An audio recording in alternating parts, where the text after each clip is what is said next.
Hello guys, welcome to my channel. In this video, I'm gonna show you how to delete all Telegram photos and videos from iPhone. It is a fast and easy tutorial, so let's dive into it. First, start by updating Telegram to the latest version through the App Store. Once your app is updated, open the Telegram app and log in to your account. Here you have several options at the bottom, so tap the settings icon at the bottom of the screen. Within settings, you'll see various options like privacy, notifications, add data and storage.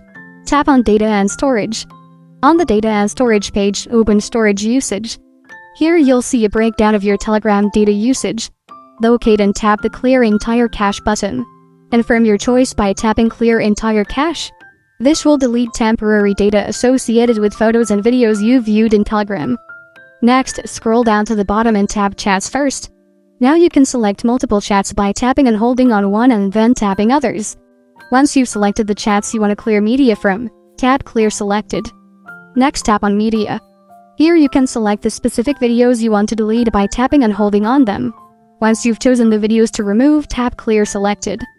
That is how to delete all Telegram photos and videos from iPhone. Thank you for watching. If this video was helpful, please leave a like and subscribe to my channel for more videos like this. And click on that notification bell to never miss an update.